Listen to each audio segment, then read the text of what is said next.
Eleanor Whitmore stood by the grand window of Ashford Manor, her silhouette framed against the morning light that filtered through the ancient oak trees. At 35, she possessed a timeless elegance that seemed to emanate from within rather than from the designer dresses that hung in her wardrobe. Her husband, James, watched her from across the room, marveling at how she could find such grace even in the most difficult moments of their lives. The letter had arrived 3 days ago, delivered by a courier in a black sedan. Eleanor had read it twice before setting it down on the mahogany table, her hands steady despite the tremor in her voice when she called for James. The news was not unexpected, yet it still felt like a blow to the chest. Her grandmother, the Dowager Countess Margaret Pemberton, was dying. The woman who had raised Eleanor after her parents' tragic accident, who had taught her about duty, honor, and the quiet strength that true nobility required, had perhaps weeks left to live. James approached his wife slowly, his footsteps muffled by the Persian carpet that had been in his family for generations. He was a man of 42, distinguished in his bearing, with salt and pepper hair that gave him an air of wisdom beyond his years. As a member of Parliament, he was accustomed to delivering difficult news and managing crises, but nothing had prepared him for watching the woman he loved face the loss of the person who meant everything to her. "The car will be here soon," he said softly, placing his hand on the small of her back. Eleanor leaned into his touch, drawing strength from his presence as she had done countless times over their 12 years of marriage. "I keep thinking about the last time we spoke," Eleanor murmured, her eyes still fixed on the garden where she and her grandmother had spent countless afternoons discussing everything from literature to politics. "She was telling me about the rose garden she wanted to replant next spring. She seemed so certain there would be a next spring." James turned her gently to face him, his hands cupping her face with infinite tenderness. "There's still time, darling. The doctor said she's been asking for you." Eleanor nodded, though tears threatened to spill from her emerald eyes. She had always prided herself on maintaining composure in public, a lesson learned from years of accompanying her grandmother to charity events, state dinners, and formal occasions where every gesture was scrutinized. But, in the privacy of their home, with only James to witness her vulnerability, she allowed herself to feel the full weight of impending loss. The drive to Pemberton Castle took 3 hours through the English countryside, past rolling hills dotted with sheep, and villages that seemed untouched by time. Eleanor sat beside James in their silver Bentley, her hand clasped in his as they traveled the familiar route to her childhood home. She remembered making this same journey as a 7-year-old girl, clutching a small suitcase and a worn teddy bear, not understanding why she couldn't go home to Mummy and Daddy anymore. Margaret Pemberton had been waiting for her then, standing at the top of the castle's stone steps with her arms open wide. Even at 75, she had possessed a regal bearing that commanded respect from everyone around her. She had taken Eleanor's small hand in hers and said, "We shall take care of each other now, my dear girl. That's what family does." As they approached the castle now, Eleanor felt the familiar mix of awe and comfort that the imposing structure always evoked. The towers and battlements spoke of centuries of Pemberton history, of ancestors who had weathered wars, political upheavals, and personal tragedies with the same grace that her grandmother had tried to instill in her. Mrs. Hartwell, the housekeeper who had served the family for over 40 years, met them at the entrance. Her usually cheerful face was drawn with worry, and Eleanor knew without asking that her grandmother's condition had worsened since the letter was sent. "She's been waiting for you, my lady," Mrs. Hartwell said, taking Eleanor's coat with hands that shook slightly. "She won't admit it, but she's been watching the window all morning."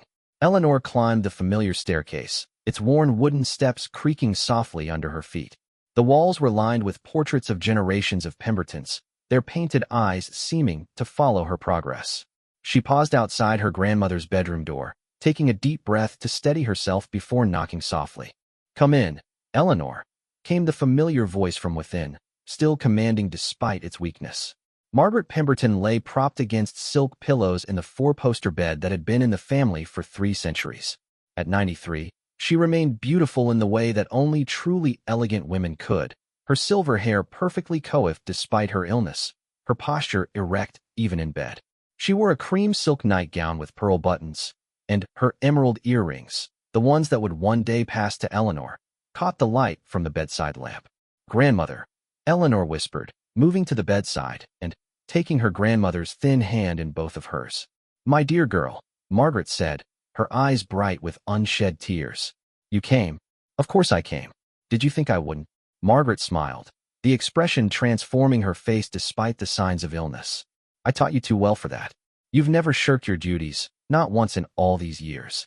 They sat in comfortable silence for several minutes, Eleanor's thumb tracing patterns on her grandmother's hand, while Margaret studied her granddaughter's face with the intensity of someone trying to memorize every detail. Tell me about the children, Margaret said finally. How are Charlotte and Henry? Eleanor's face lit up as she spoke of her 8-year-old daughter Charlotte, who had inherited her grandmother's fierce intelligence and her mother's sense of justice, often organizing elaborate charity drives among her schoolmates. And Henry, at 6, who possessed his father's diplomatic nature and could charm anyone within minutes of meeting them. Charlotte asked if she could come with us today, Eleanor said. She wanted to bring you her latest painting. It's a portrait of the three of us in the rose garden. Sweet child. And you told her no, of course. Children shouldn't have to see. Margaret's voice trailed off, but Eleanor understood. She doesn't know yet. We thought. We wanted to be sure before we told them. Margaret nodded approvingly. Wise. There will be time enough for tears later. For now, let them remember me as I was, not as I am. James appeared in the doorway, having given the two women time alone for their initial reunion. Margaret's face brightened at the sight of her grandson-in-law, for she had always considered him the son she never had. James, my dear boy, come sit with us. He moved to the opposite side of the bed, his presence immediately bringing a sense of calm to the room. This was his gift, the ability to make any situation feel manageable simply by being present. Eleanor had fallen in love with this quality before she had fallen in love with the man himself. The roses are blooming beautifully this year, Margaret told them, gesturing toward the window that overlooked her beloved garden. I had Mrs. Hartwell cut some for the vase this morning. The pink ones. Do you remember, Eleanor? The variety we planted the summer you turned 16. Eleanor remembered. That had been the summer she had fallen in love for the first time, with a boy from the village who had worked in the castle gardens. Margaret had handled Eleanor's heartbreak with gentle wisdom when the romance inevitably ended, teaching her that first love was precious but rarely lasting. You were so dramatic that summer, Margaret continued, her eyes twinkling with mischief. You were convinced you would die of a broken heart. I told you then that you would love again and love better. I was right, wasn't I? Eleanor glanced at James, whose eyes crinkled at the corners as he smiled. You were right about many things, grandmother. As the afternoon wore on, they talked about everything and nothing. Family memories, current events, the renovations James was planning for their London townhouse. Margaret remained engaged in every conversation, her mind as sharp as ever despite her body's failing. It was only when she began to tire that the reality of the situation pressed down on them again. I want to speak with you both about arrangements, Margaret said during a lull in conversation. Her voice had grown weaker, but her tone remained firm. I know it's difficult, but these things must be discussed. Eleanor felt her composure threatening to crack, but she forced herself to listen as her grandmother outlined her wishes with the same attention to detail she had always brought to everything in her life. She wanted the funeral to be held in the village church where she had worshipped for 70 years. She wanted Eleanor to wear the pearls that had belonged to her own grandmother. She wanted the reception to celebrate her life, not mourn her death. And I want you to promise me something, Margaret said, fixing her granddaughter with a steady gaze. I want you to grieve, but not too long. I want you to remember me with joy, not sadness. And I want you to continue the work we started together, the foundation, the charities, the responsibility we have to use our position for good. I promise, Eleanor whispered, though the words felt heavy on her tongue. As evening approached, Dr. Morrison arrived to check on his patient. He was a kind man who had been caring for the family for decades, and his gentle manner couldn't quite hide his concern when he spoke privately with James in the hallway. Eleanor remained with her grandmother as the sun set beyond the windows, painting the room in shades of gold and amber. Margaret had dozed off, but her breathing seemed more labored than it had been earlier in the day. She's fighting, James said quietly when he returned to the room. Dr. Morrison says she's stronger than they expected. Eleanor nodded, though she could see the truth in her grandmother's increasing frailty. They would not have much more time together, and every moment was becoming more precious than the last. That evening, they dined in Margaret's room, a quiet affair with Mrs. Hartwell fussing over everyone, and the castle chef preparing Margaret's favorite dishes, though she could manage only a few bites. The conversation was lighter than it had been during the day, filled with gentle teasing and shared memories that made them all laugh despite the circumstances. As the night deepened, Eleanor and James took turns sitting with Margaret, neither wanting to leave her alone. During Eleanor's watch, her grandmother stirred and reached for her hand. "You've grown into everything I hoped you would be," she whispered. "Strong, compassionate, dignified. Your parents would be so proud." Eleanor felt tears slip down her cheeks, but she kept her voice steady. "I learned from the best teacher. We had good years together, didn't we? The very best." Margaret squeezed her hand with surprising strength. "Then, we have nothing to regret." The next morning brought an unexpected gift. Margaret seemed stronger, more alert than she had been in days. Dr. Morrison expressed cautious optimism, though he warned that such rallies were common and often temporary. Eleanor chose to focus on gratitude rather than fear, spending the day creating new memories with her grandmother rather than dwelling on their finite number. They moved Margaret to the sunroom, a glass-enclosed space that overlooked the gardens and filled with natural light. Mrs. Hartwell had arranged cushions and blankets to make her comfortable, and Margaret held court like the queen she had always been in Eleanor's eyes. She insisted on having her hair properly styled and wearing one of her favorite day dresses, a powder blue creation that brought out her eyes. "If I'm to receive visitors, I must look the part," she declared with some of her old spirit. Word had somehow spread through the village that the Dowager Countess was receiving callers, and throughout the afternoon, a steady stream of people came to pay their respects. The village vicar arrived first, followed by the headmistress of the local school that Margaret had supported for decades. Each visitor was greeted with warmth and genuine interest, Margaret asking about their families, their work, their concerns as if she weren't the one facing death. Eleanor watched in amazement as her grandmother somehow found the energy to be fully present for each person who came to see her.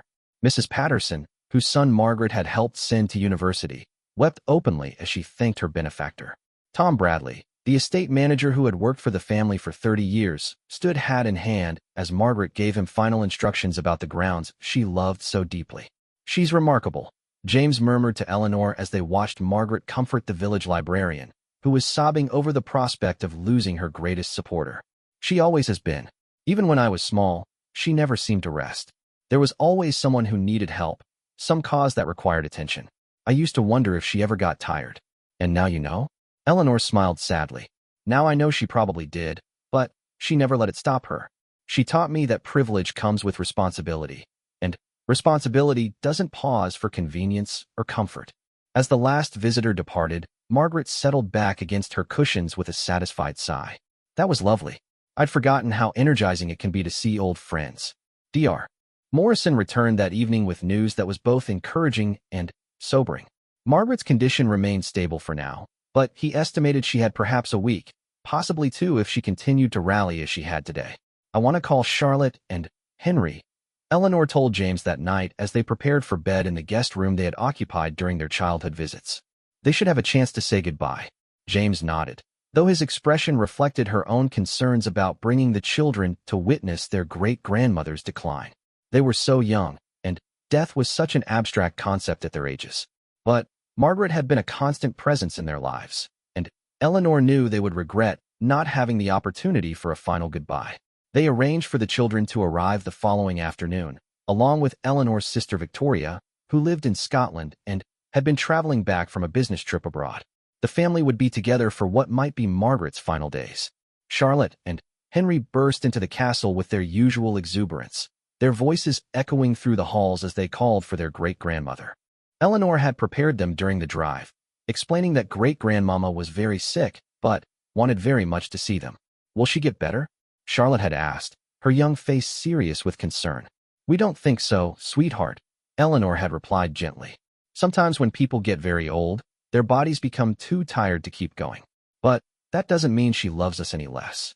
Now, watching her children approach Margaret's bed with a mixture of excitement and uncertainty, Eleanor felt her heart break and mend simultaneously. Margaret's face transformed at the sight of them, years seeming to fall away as she opened her arms for their careful hugs. "My precious ones," she whispered, tears flowing freely down her cheeks. "Let me look at you. Charlotte, you've grown so tall. And, Henry, are those new freckles?"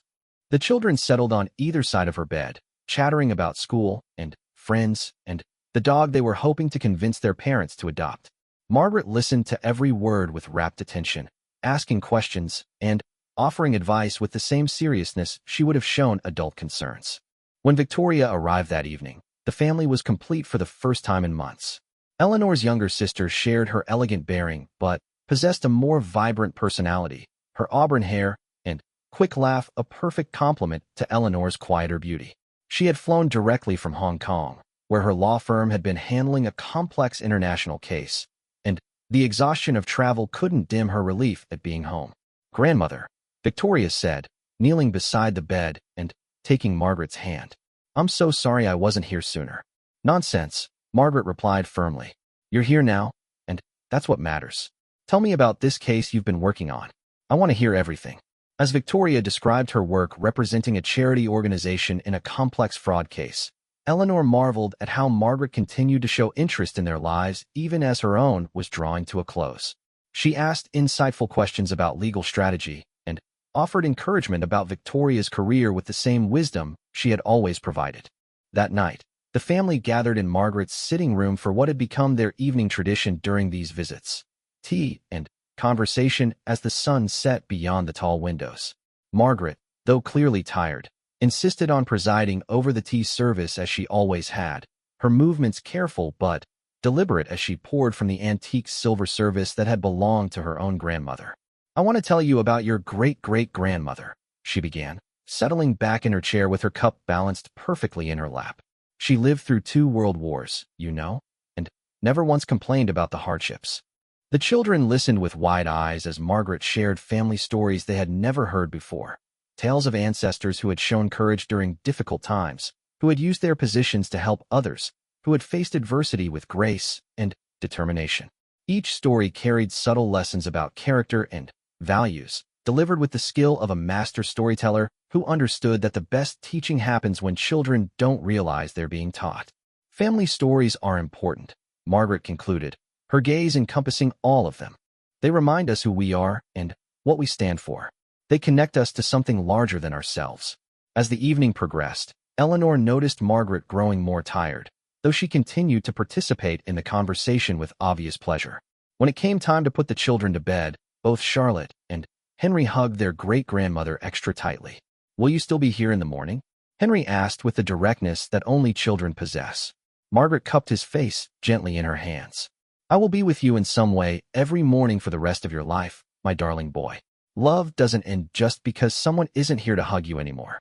Charlotte, older and more perceptive, seemed to understand the implications of the conversation better than her brother. "Great-grandmama, will you watch over us from heaven?" "Every single day," Margaret promised. "And when you're grown up with children of your own, you'll tell them stories about me, and I'll still be watching over them too."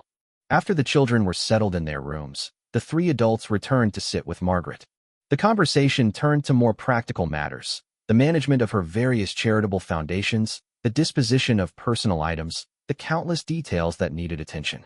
Margaret had always been meticulous in her planning, and even facing death, she remained organized and thorough. "Eleanor, I want you to have my journals," she said during a quiet moment. "All of them, from the time I married your grandfather until last week. There are 72 volumes in total, stored in the library vault." Eleanor felt overwhelmed by the magnitude of such a gift. Her grandmother had been faithfully recording her thoughts, experiences, and observations for over 60 years. The journals represented not just a personal legacy, but a historical record of decades of social change, political events, and family evolution. "There are also letters," Margaret continued. "Correspondence with prime ministers, celebrities, writers, ordinary people who touch my life in some way. I want them donated to the university archives, except for the personal family letters. Those should remain with you." Victoria leaned forward in her chair. "Grandmother, this sounds like enough material to fill a small library." Margaret smiled. "I suppose it is. I never threw anything away, you know. I always thought someday someone might want to understand what life was like during these years. Now I realize that someone is you, my family. These records will help you remember not just who I was, but what our family has accomplished and what we might accomplish in the future." As the night deepened, Margaret began to show signs of fatigue that could no longer be ignored.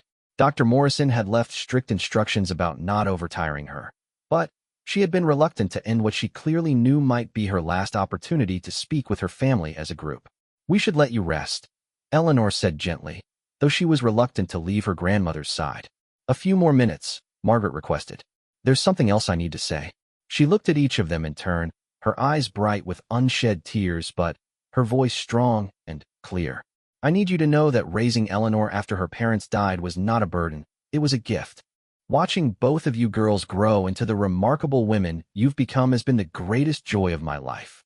And seeing you raise your own children, Eleanor, knowing that our family's values will continue through them, there could be no greater legacy. The weight of her words settled over them like a blessing. Eleanor felt the tears she had been holding back finally spill over, but they were tears of gratitude as much as grief. In this moment, surrounded by the love of her family in the home where she had learned what love meant, she understood that death might take her grandmother away, but it could never diminish what they had shared or what they would carry forward. Thank you, she whispered, though the words seemed inadequate for everything she wanted to express. For everything. For saving me when I was lost, for teaching me how to live, for showing me what strength really means. Margaret reached out and took Eleanor's hand, squeezing it with surprising firmness. We saved each other, my dear girl. That's what family does. The week that followed brought a rhythm of quiet intensity to Pemberton Castle. Each day seemed suspended in a kind of gentle urgency, where every moment carried extra weight because everyone understood how precious and limited their time had become. Margaret continued to have good days and difficult ones, but her spirit remained remarkably strong even as her body grew increasingly frail. Eleanor found herself studying her grandmother with new eyes, trying to memorize the way sunlight caught the silver in her hair, the precise manner in which she held her teacup, the musical quality of her laugh when Charlotte told her elaborate stories about the adventures she planned to have when she grew up. These details, Eleanor realized, would become treasures when memory was all that remained. James proved invaluable during this time, managing phone calls from well-wishers around the world while also ensuring that the children maintained some sense of normalcy. He organized quiet activities, nature walks around the estate, card games in the library, storytelling sessions by the fireplace, that allowed the family to be together without overwhelming Margaret. One afternoon, as Margaret dozed in her chair by the window, Eleanor discovered a stack of photo albums in the sitting room that she hadn't seen in years. Mrs. Hartwell had apparently brought them out from storage, perhaps thinking the family might want to look through them during this time together. "Oh my goodness," Victoria exclaimed, settling beside Eleanor on the sofa as they opened the first album. "Look at us." The photographs told the story of their childhood at Pemberton Castle, from Eleanor's arrival as a traumatized 7-year-old through their teenage years. There was Eleanor at her first formal dinner, looking overwhelmed in a dress that was slightly too large for her small frame. There was Victoria, age 5, covered in flour after an ambitious attempt to bake a cake for Margaret's birthday. There were pictures of Christmas mornings, summer picnics, school plays, and countless ordinary moments that had somehow seemed important enough to preserve. "You were such a serious child," Victoria observed, pointing to a photograph of 12-year-old Eleanor reading in the library, her brow furrowed in concentration. "I felt responsible for everything," Eleanor admitted. "I thought if I was good enough, smart enough, perfect enough, maybe nothing bad would happen again. And I was the opposite." Victoria laughed, indicating a picture of herself at the same age, grinning from her perch in an old oak tree despite Margaret's obvious concern visible in the background. "I thought if I took enough risks and had enough adventures, I could prove that life was still worth living." Margaret stirred at the sound of their laughter, her eyes opening to find them surrounded by photographs. "Are you two looking through those old albums?" "We found treasures, grandmother," Eleanor said, moving to show her a particularly lovely photograph of the three of them from Eleanor's wedding day. Margaret stood between her granddaughters, elegant in burgundy silk, her face radiant with pride and joy. "That was a beautiful day," Margaret recalled, her fingers tracing the edge of the photograph. "I remember thinking how proud your parents would have been to see you marry such a good man." She paused, her expression growing thoughtful. "You know, I've been thinking about them more lately, your parents. I used to avoid those memories because they were too painful, but now I find comfort in remembering how much they loved you both. They would be amazed by the women you've become." Eleanor felt the familiar pang that always accompanied thoughts of her parents, but for the first time in years, the pain was accompanied by genuine warmth rather than just loss. "Do you really think so?" "I know so. Your father had your sense of justice, Eleanor, and Your mother had Victoria's adventurous spirit. But you've both developed qualities they never had the chance to fully express. You've lived longer than they did, experienced more, learned more. In some ways, you've become who they might have been if they'd had the time. It was a perspective Eleanor had never considered, and she found it strangely comforting. Perhaps her parents' death had not simply ended their story, but had somehow become part of her own in a way that honored their memory while allowing her to move forward. That evening, Dr. Morrison delivered news that everyone had been expecting but hoping to avoid. Margaret's condition was beginning to decline more rapidly, and he estimated she had perhaps 3 or 4 days remaining. He increased her pain medication and arranged for a nurse to stay overnight, but made it clear that the family should prepare themselves for the end. Eleanor struggled with how to share this information with Charlotte and Henry. They were so young, and she desperately wanted to protect them from the harsh reality of loss. Yet she also knew that children were often more resilient than adults assumed, and that shielding them completely might rob them of the chance to say their final goodbyes. She and James decided on honesty delivered with gentleness. That night, as they tucked the children into bed in the castle's guest rooms, they explained that great-grandmama was getting sicker and would probably die soon. What does that mean exactly? Charlotte asked, her 8-year-old mind struggling to grasp the concept. It means her body will stop working, Eleanor explained carefully. She won't be able to talk to us or hug us anymore. But all the love she has for us, and all the love we have for her, will still be real. That part never dies. Henry, at 6, seemed less concerned with the philosophical implications and more with practical matters. Will she still be in her room? For a little while, yes. And then we'll have a special ceremony to say goodbye, and after that, her body will be buried in the ground near the chapel, next to great-grandfather. Can we visit her there? Charlotte wanted to know. Absolutely, James assured her. Whenever you want to talk to her or tell her about something important in your life, you can go there, and she'll hear you. Both children seemed to accept this explanation with the remarkable adaptability that Eleanor had observed in young people facing difficult circumstances. They asked a few more questions about logistics and timing, then settled down to sleep with an apparent peace that amazed their parents. The next morning brought unexpected visitors. Margaret's oldest friend, Lady Catherine Ashworth, arrived from London accompanied by several other women who had worked with Margaret on various charitable boards over the years. These elegant ladies, all in their 80s and 90s, had made the journey to pay their final respects to someone they clearly regarded as a remarkable leader and friend. Margaret, darling, Lady Catherine said, taking her friend's hand with tears streaming down her cheeks. We simply couldn't let you leave without telling you what an extraordinary difference you've made in all our lives. What followed was an impromptu celebration of Margaret's accomplishments, as these women shared stories of charitable campaigns, political initiatives, and social causes that Margaret had championed over the decades. Eleanor learned things about her grandmother's influence that she had never fully understood, how Margaret had quietly funded scholarships for hundreds of young people, how she had used her social connections to advance important legislation, how she had mentored dozens of younger women in using their positions for social good. She never talked about these things, Eleanor murmured to Victoria as they listened to the stories. Of course not, Lady Catherine overheard. Margaret always believed that good works should be done quietly, without fanfare. She said that charity done for recognition wasn't charity at all, but simply another form of self-promotion. As the afternoon progressed, more people continued to arrive. The village church choir came to sing some of Margaret's favorite hymns. A delegation from the children's hospital she had supported brought cards and drawings from young patients. Even representatives from international organizations traveled to pay their respects to someone whose influence had reached far beyond her immediate community. Eleanor watched her grandmother receive these tributes with grace and obvious pleasure, though the effort was clearly taking its toll. Margaret insisted on speaking with each group personally, thanking them for their kindness and expressing her gratitude for the opportunity to work alongside them over the years.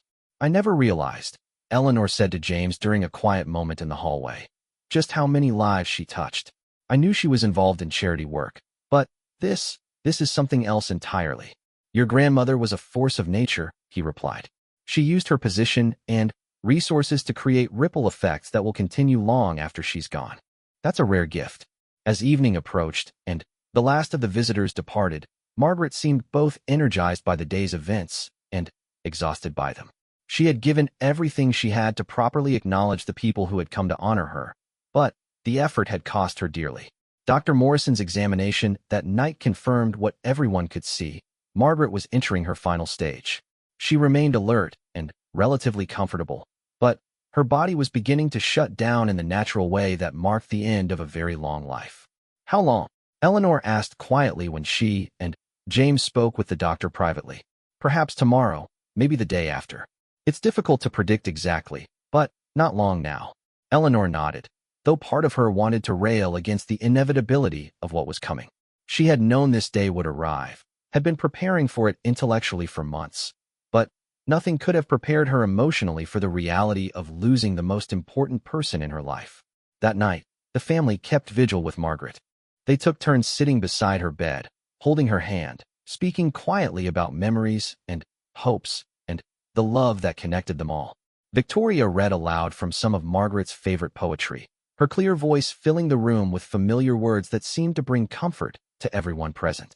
Eleanor found herself thinking about legacy, not just the formal achievements and recognition that Margaret would be remembered for, but the quieter inheritance of values, character, and love that she had passed down to her family.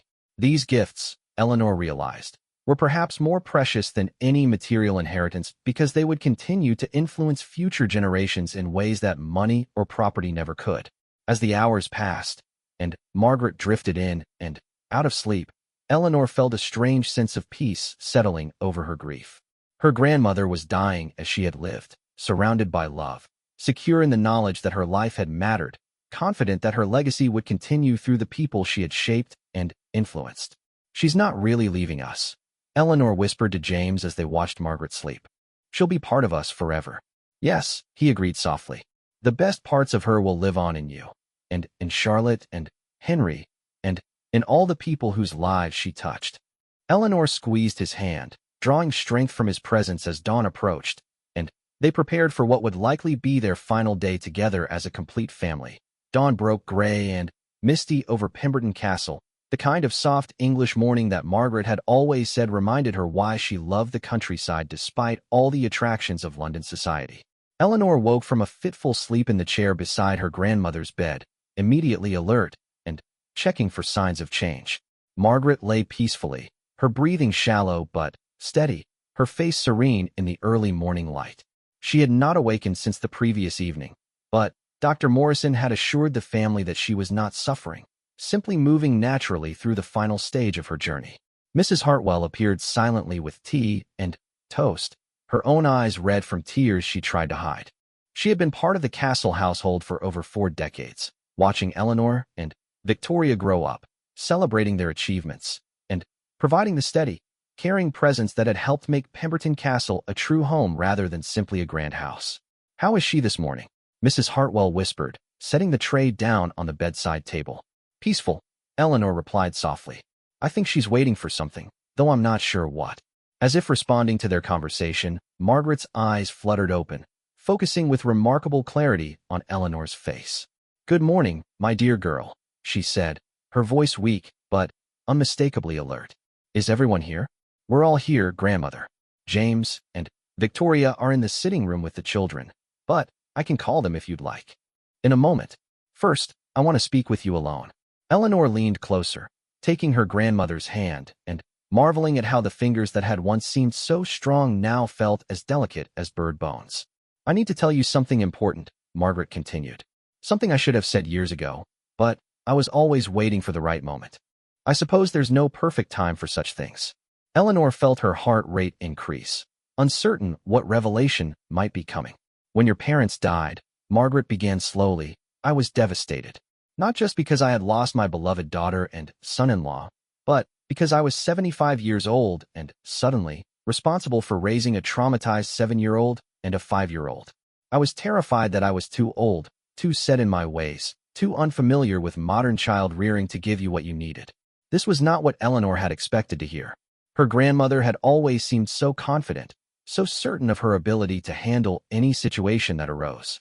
"But you were perfect," Eleanor protested. "You gave us everything we needed, and more." Margaret smiled weakly. "I tried my best, but it wasn't always easy.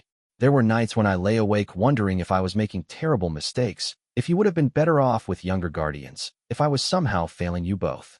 You never failed us. Not once. The point is, Margaret continued, that raising you and Victoria didn't feel like a duty or a burden. It felt like a second chance. You brought life and purpose back into this house when I thought I was just waiting to die. You saved me as much as I saved you. Eleanor felt tears streaming down her cheeks, though she tried to maintain her composure for her grandmother's sake. And now, Margaret said, her grip on Eleanor's hand tightening slightly, I need you to promise me something else. I need you to remember that love multiplies when it's shared, it doesn't diminish. The love I gave you is yours to keep forever, but it's also yours to give to others. Your children, James, people you haven't even met yet who will need what you have to offer. I promise, Eleanor whispered. Good. Now call the others. I want to see my family together one more time. Within minutes, the bedroom filled with quiet voices and gentle movement as James, Victoria, Charlotte, and Henry gathered around Margaret's bed. The children climbed carefully onto the large mattress, positioning themselves on either side of their great-grandmother with the instinctive understanding that this was a moment for closeness rather than formal behavior. This is perfect, Margaret murmured, looking around at all of them. My beautiful family, all together. For the next hour, they shared stories and memories, each person contributing to a conversation that felt both spontaneous and profoundly meaningful. Charlotte told her great-grandmother about the book she was writing about a princess who saved her kingdom through kindness rather than magic. Henry described his plans to become a veterinarian so he could help sick animals feel better. Victoria shared news about a pro bono case she was taking on behalf of refugees seeking asylum, work that she said Margaret's example had inspired her to pursue. James talked about a new foundation he was establishing to provide educational opportunities for children from disadvantaged backgrounds. You see, Margaret said softly, the work continues. The love continues. Nothing truly important ever ends. As the morning progressed, Margaret seemed to grow more tired, though she continued to participate in the conversation with obvious pleasure. Her responses became shorter, her periods of sleep longer, but her contentment was unmistakable. Dr. Morrison arrived around midday to check on his patient, and, after a brief examination, he confirmed that Margaret was nearing the end. Her vital signs were weakening steadily, but she remained comfortable and aware. How long? Victoria asked quietly when they stepped into the hallway. Hours, not days, he replied gently. Her body is simply wearing out, which is natural at her age. She's had an extraordinary life and a peaceful decline. In many ways, this is the best possible scenario. The family returned to Margaret's bedside, and, as the afternoon wore on, a deep quiet settled over the room. Margaret dozed frequently now, but, during her waking moments, she continued to smile at her loved ones and squeeze their hands when they spoke to her. Mrs. Hartwell brought sandwiches and tea, though no one felt much appetite. The village vicar stopped by to offer prayers and comfort, and Margaret managed to thank him for his years of faithful service to the community she loved. As evening approached, Margaret's breathing became more labored, though she showed no signs of distress. Dr. Morrison increased her medication to ensure her comfort, and the family settled in for what they all understood would be their final night together. Should we call anyone else? Victoria asked quietly. Eleanor considered the question carefully. Margaret had seen most of the people who mattered to her over the past few days, and she sensed that her grandmother would prefer to spend these last hours with her immediate family rather than receiving additional visitors. I think she has everyone she wants here, Eleanor replied. As darkness fell outside the tall windows, Margaret stirred and opened her eyes, looking around the room at each person with remarkable clarity. My darlings, she whispered, her voice barely audible but filled with love. Thank you for the most beautiful life an old woman could ask for. Take care of each other, and remember that love is the only thing that really matters in the end.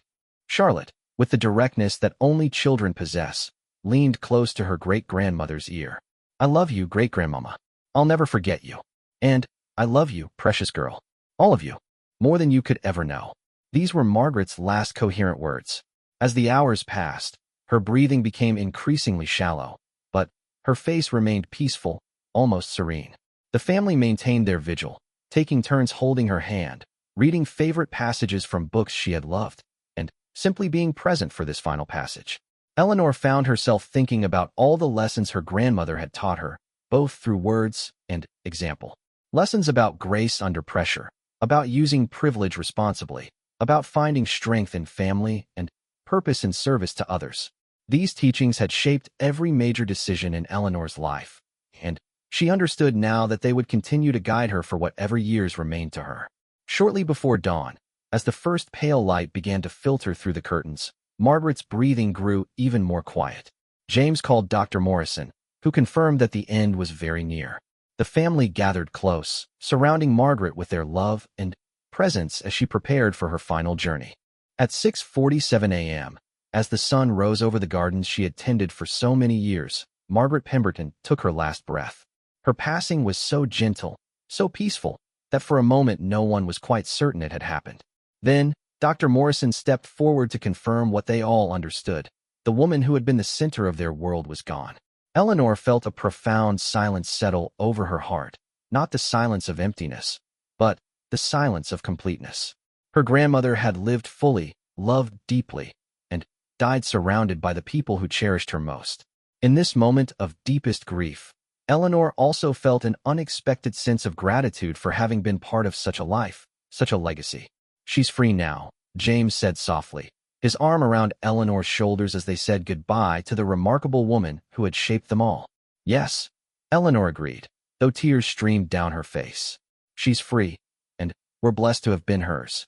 The days following Margaret's death unfolded with a kind of ceremonial grace that Eleanor knew her grandmother would have appreciated. Word of the Dowager Countess's passing spread quickly through the village and beyond, bringing an outpouring of condolences and shared memories that testified to the breadth of her influence and the depth of affection so many people had felt for her. Eleanor found herself moving through the arrangements with surprising composure, drawing strength from her grandmother's meticulous planning and from the support of her family. Margaret had left detailed instructions for every aspect of her funeral, from the hymns she wanted sung to the flowers she preferred for the church decorations. Even in death, she continued to care for those she loved by ensuring they wouldn't have to make difficult decisions during their time of grief. The funeral was scheduled for Thursday afternoon at St. Mary's, the village church where Margaret had worshipped for over 70 years. Eleanor and Victoria spent Tuesday and Wednesday receiving visitors at the castle, a steady stream of people who came to pay their respects and share stories about how Margaret had touched their lives. Lady Catherine Ashworth returned with several other members of Margaret's social circle, distinguished women who had worked alongside her on various charitable boards and social causes. Their stories revealed the scope of Margaret's influence in ways that surprised even Eleanor, who had thought she understood her grandmother's impact on the world around them. "She changed my life completely," confided Mrs. Elizabeth Thornberry, an elegant woman in her 70s who had served as Margaret's deputy on the Children's Hospital Board for over 2 decades. "When my husband died and left me with 3 young children and no idea how to support us, Margaret didn't just offer charity. She offered opportunity. She helped me discover skills I didn't know I possessed and gave me the confidence to build a career that provided for my family." Similar stories emerged throughout the 2 days of receiving visitors. A young woman from the village spoke tearfully about the scholarship that had allowed her to attend university and become a teacher. A man in his 50s described how Margaret's intervention had saved his family's farm during a particularly difficult financial period. An elderly gentleman shared how Margaret had quietly arranged for his wife to receive experimental treatment for cancer that had extended her life by several precious years.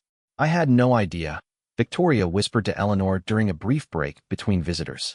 "She never talked about these things. That was her way," Eleanor replied. She believed that good works should be done quietly, without fanfare or expectation of recognition.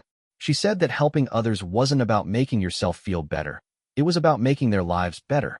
James proved invaluable during this time, managing the logistics of funeral arrangements while also fielding calls from dignitaries, politicians, and charitable organizations who wanted to pay their respects.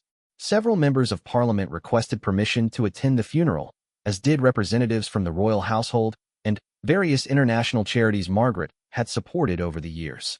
Eleanor was touched, but not surprised by the magnitude of interest in her grandmother's funeral. Margaret had lived her life in service to others, and those others clearly wanted the opportunity to honor her memory.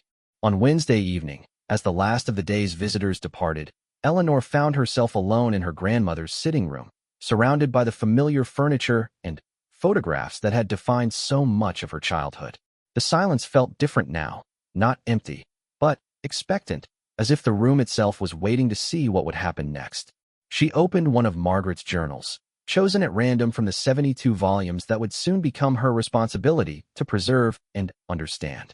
The entry was from 15 years earlier, written just after Charlotte's birth. Held my great-granddaughter today for the first time. Such a tiny thing, but already so alert and determined. Eleanor was exhausted, but radiant. I see so much of myself in her when she's caring for others. Watching her become a mother has filled me with such pride and hope for the future. The cycle continues, and our family story goes on. I pray that Charlotte will grow up in a kinder world than the one I was born into. But if not, I trust that Eleanor will teach her the strength and compassion needed to help create that kindness herself. Reading her grandmother's private thoughts about her own motherhood brought fresh tears to Eleanor's eyes, but also a deep sense of connection to the woman she had lost. Margaret's wisdom and love lived on in these pages, ready to guide and comfort whenever Eleanor needed her grandmother's presence. Thursday morning dawned clear and bright, one of those perfect English spring days that Margaret had always claimed were heaven's way of reminding people that beauty could emerge from the darkest times. Eleanor woke early and spent an hour in the garden, walking among the roses that her grandmother had tended with such devotion and finding peace in the familiar paths they had traveled together countless times over the years. At 10 o'clock, the family gathered for a private farewell before the public funeral. Margaret lay in the elegant mahogany casket she had selected years earlier, dressed in her favorite pearl gray dress with the emerald jewelry that had belonged to her own grandmother. Eleanor had arranged white roses around the casket, the same variety that had been blooming in the garden on the morning Margaret died. Charlotte and Henry approached the casket with the solemn dignity that children often display when they understand the gravity of a situation. Charlotte placed a drawing she had made of Pemberton Castle beside her great-grandmother's hands, while Henry contributed a small toy horse that he said would keep her company on her journey to heaven. "She looks peaceful," Charlotte observed, and Eleanor was struck by how accurate this assessment was. Death had erased the signs of illness and fatigue from Margaret's face, leaving only the serene beauty that had characterized her throughout her life.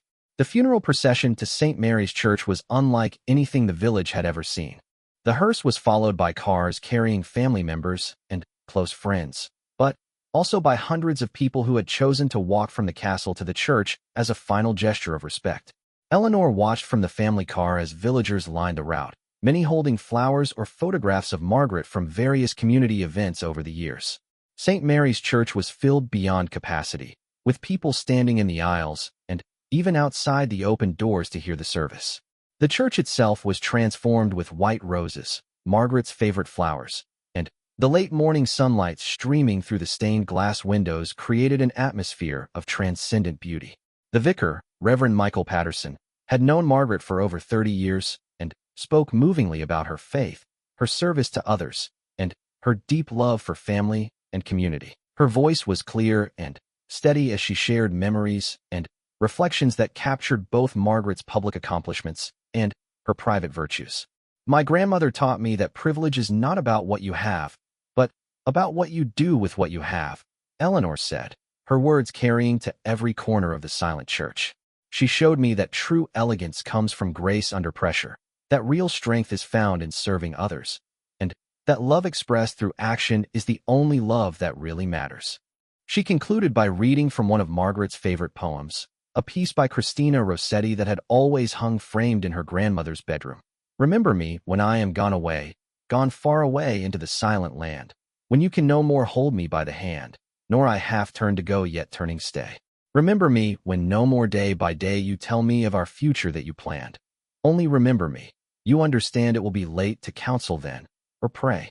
The service concluded with Margaret's favorite hymn, Amazing Grace, sung by the village choir she had supported for decades. As the final notes faded away, Eleanor felt a profound sense of completion. Her grandmother had been honored as she deserved, remembered as she would have wanted, and celebrated by a community that understood her true worth. The burial took place in the small cemetery behind the church, where Margaret was laid to rest beside her husband in the plot she had selected many years earlier. But Beyond those immediate responsibilities, there was the larger question of how to honor her grandmother's legacy while building her own. When you're kind to someone who needs help, when you stand up for what's right even when it's difficult, when you love your family and take care of the people around you, that's great-grandmama watching over you through your own good choices. As they drove back to Pemberton Castle for the reception, Eleanor reflected on the profound change that had taken place in her life over the past week. She had lost the person who had been her anchor, her guide, and her greatest source of unconditional love. But she had also gained a deeper understanding of her own strength, her own capacity to carry forward the legacy she had inherited. The reception at the castle was exactly what Margaret would have wanted, a celebration of life rather than a mourning of death. People shared stories, laughed at fond memories, and made connections with others who had been touched by Margaret's generosity. Children ran through the gardens while adults discussed the charitable foundations that would continue Margaret's work and the family traditions that would preserve her memory. As evening approached and the last guests departed, Eleanor found herself back in Margaret's sitting room, this time surrounded by her own family. Charlotte had fallen asleep in James's lap, while Henry lay on the carpet drawing pictures of the day's events with the intense concentration that 6-year-olds brought to their artistic endeavors.